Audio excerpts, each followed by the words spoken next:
আমার ছাদ বাগানে আরও একটা নতুন সকাল। কিন্তু আজ আপনারা দেখে বুঝতেই পারবেন আমি সমস্ত গাছগুলো এক জায়গায় জটলা পাকিয়ে রেখে দিয়েছি। বন্ধুরা, সেই নিয়ে থাকছে আজকের এপিসোড, যে কেন আমি গাছগুলোকে এইভাবে করে রাখলাম, কী তার উদ্দেশ্য। গাছগুলো সব এক জায়গায় জড়ো হয়ে ঠেলাঠেলি করে রয়েছে।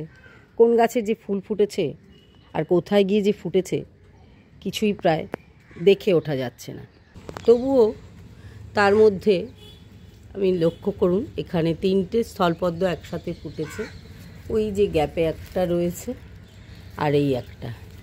এবারে কিন্তু আমার বেশ ভালোই স্থলপদ্ম ফুটলো এই সিজনে। সমস্ত গাছ এক জায়গায় জড়ো করার ফলে হাঁটা চলার খুবই প্রবলেম হয়ে গেছে। কিন্তু তার মধ্যেও লক্ষ্য করুন, এদের তো কোনো অসুবিধা নেই। যেখান দিয়ে সেখান দিয়ে এরা এসে ফুলের মধু সংগ্রহ করার জন্য সব সময় ready. Hello friends, welcome to Madhu's dream garden. ছাদ ভালো থাকলে তবেই কিন্তু আমরা ছাদ বাগান করতে পারবো। তো সেই জন্য ছাদেরও কিছু কিছু কাজ মাঝে মাঝে করতে হয়। তো সেই কাজ করার জন্যই কিন্তু আমার সমস্ত গাছ এক জায়গায় এনে জড়ো করেছি। আর আরেকটা পাশ সম্পূর্ণ ফাঁকা করে ফেলেছি। এই দেখতে পাচ্ছেন আমার এখানে কোনো গাছ নেই, সমস্ত ছাদটাই ফাঁকা হয়ে গেছে। কিছু কিছু গাছ আমার প্যারাপিটের ওয়ালে বার করে দিয়েছি, বাকি সমস্ত গাছ কিন্তু ওপাশের পোর্শনে সরানো হয়ে গেছে। গাছগুলো একসাথে জড়ো করে রাখার ফলে এই কিছু কিছু জায়গায় আমরা এই গলি গলি পোর্শন রেখেছি যাতে যাতায়াত করতে পারি। সকাল থেকেই মিস্ত্রিরা কাজে লেগেছে এবং তারাই কিন্তু সমস্ত ছাদটাকে ফাঁকা করে প্রথমে এর মধ্যে যে মাটি শুকনো পাতা ছিল সেগুলো সব ঝাড় দিয়ে জড়ো করে ফেলে দিয়েছে। এখন ওরা যেটা করছে সেটা হচ্ছে ছাদকে ধোয়ানোর কাজ চলছে। ছাদ ধোয়ার কাজ। আমাদের যখন জল ছাদ হয়েছিল, সিমেন্টের এটা যাতে ফেটে না যায় নারকেলের দড়ি দিয়ে একদম খাঁজ খাঁজ করে কেটে দেওয়া হয়েছিল। তো সেই খাঁজের মাঝখানে প্রচুর ধুলো আর মাটি জমে রয়েছে, সেগুলো একটা তার জালির সাহায্যে ভালো করে পরিষ্কার করে নেওয়া হচ্ছে। সঙ্গে থাকছে একটা বড় 40 ফুট পাইপ, যার মাধ্যমে কলের থেকে জলটা সেখানে স্প্রে করা হচ্ছে। এইভাবেই ছাদটা সুন্দর করে পরিষ্কার করা হচ্ছে। ছাদ প্রোটেকশনের কাজের জন্য এখন বেশ কিছুদিন আমি আপনাদের সঙ্গে কোনো নতুন এপিসোড শেয়ার করতে পারবো না। সেই জন্য আজকে এই ভিডিওটার মাধ্যমে আমি আপনাদেরকে জানিয়ে দিলাম যে কি কারণে আমি সেটা করতে পারছি না। কারণ এই সমস্ত কাজ করতে গেলে ছাদের যে অবস্থা হয়ে থাকে, এখানে কোনো ভিডিও শ্যুট করা সত্যি খুবই প্রবলেম হয়ে যাচ্ছে। তো চলুন দেখে নেওয়া যাক আমি ছাদে কি করছি, কি ধরনের কালার অ্যাপ্লাই করা হচ্ছে, কি পারপাসে, সেটাও একটু আপনাদের সঙ্গে শেয়ার করে দিই। একটু আগে যে ধোয়ানোর কাজটা আপনাদেরকে দেখালাম, যে ছাদ ধোয়াচ্ছিল মিস্ত্রিরা, সেটা গতকাল ওরা করে রেখে গেছে। আজকে হচ্ছে এখানে যে কোটিংটা আমরা করছি সেই কোটিংটা করার পালা।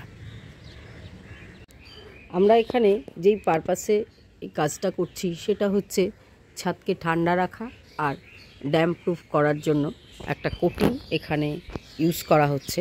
সেটা হচ্ছে বার্জারের পিউ রুফ কোট। এই যে এই ধরনের জিনিসটা, এই জিনিসটা আমরা অ্যাপ্লাই করছি। তার সঙ্গে কিছুটা স্টেনার মেশাবো গ্রিন কালারের।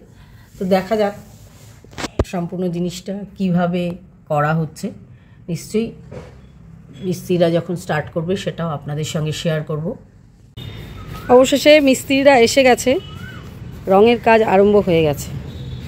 এখানে রং গোলা হয়েছে, এটার থেকেই নিয়ে এই যে দেখতে পাচ্ছেন এই যে কাজ চলছে। এখানে ফার্স্ট কোট মারার কাট এখন চলছে। আচ্ছা আচ্ছা, এখানে আমি একটু আমার যে কাজ করছে কালার মিস্ত্রি, ওরার সঙ্গে একটু কথা বলে নিচ্ছি। আচ্ছা, আমাকে একটু বলো তো ভুজু, এখানে কি হচ্ছে ব্যাপারটা? প্রথম ওয়াশ হয়েছে, হ্যাঁ, তারপরে পুরো পিওর রুফ কোট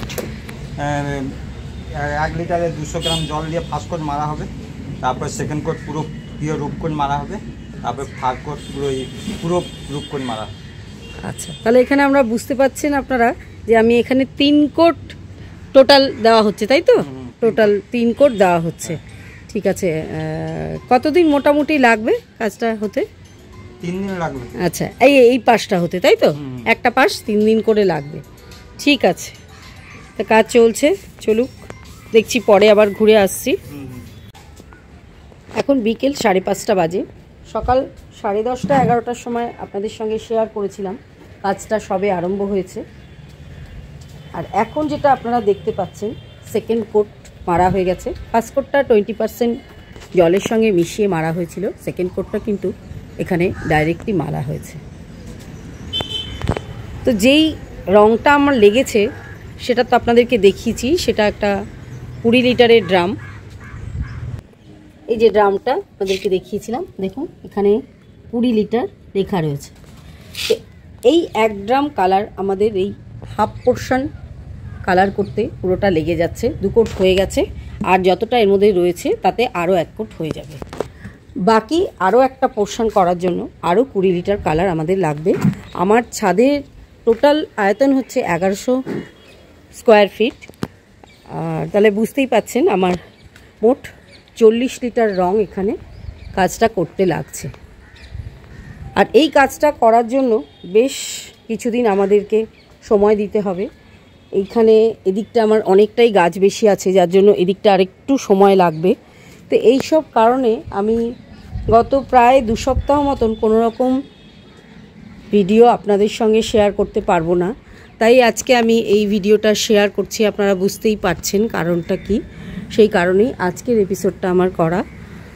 তো আপনারাও যদি আপনাদের ছাদকে ভালো রাখতে চান, এরকম ধরনের রুফকোট আপনারাও মারতে পারেন, যেটা কিনা ছাদকে তো ঠান্ডা রাখবেই, নিচের তলাকে, প্লাস এটাকে ড্যাম্প প্রুফ করতেও অনেকটাই সাহায্য করবে।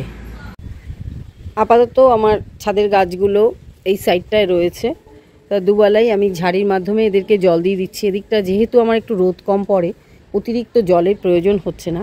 ওই পাশটায় আমার সবথেকে বেশি রোদ পড়ে, যেহেতু এটা পুরোটাই ওপেন টেরেস। এখানে কিছুটা ওপেন আছে, কিছুটা গ্রিন নেট, কিছুটা শেড এইভাবে রাখা বলে এখানে আমার একটু এদিকের যে গাছগুলো সেগুলোতে একটু জল কম দিলেই হয়ে যায়। যদিও সিন্ডারে রাখা গোলাপ গাছগুলোতে আমার দুবেলাই খুব ভালো করেই জল দিতে হচ্ছে। তো আপাতত এই অবস্থায় আমার ছাদ বাগান রইল। কিছু কিছু গাছ আমি আমার বসার ঘরে জানলাতেও রেখেছি। এই যে দেখতে পাচ্ছেন, আমি আমার টেরেস গার্ডেন থেকে কিছু কিছু গাছ এনে আমার এই বক্স জানলাতে রেখেছি। এগুলো আমার সব উইন্টার সিজনের গাছ, যেগুলো এখনও ফ্লাওয়ারিং করছে। এখানে গাজানিয়া আছে, ডায়ান্থাস আছে, প্রায় 1 ডজন মতন গাছ আমি এখানে এনে রেখেছি। কারণ এরা বড় গাছের তলায় চাপা পড়ে গেলে আর ফুলগুলো ভালো করে ফুটবে না, সেই কারণেই এখানে এনে রেখেছি। এটা দেখিয়ে আজকের এপিসোডটা আমি এখানেই শেষ করছি। দেখা হবে আবার কিছুদিন বাদে। ততক্ষণ পর্যন্ত ভালো থাকবেন, সুস্থ থাকবেন, আর অবশ্যই মধুস ড্রিম গার্ডেনের সঙ্গে থাকবেন। কিছুদিন বাদে হলেও আমি কিন্তু আবার রেগুলার ভিডিও আপনাদের সঙ্গে শেয়ার করব। আজ এখানেই শেষ করলাম।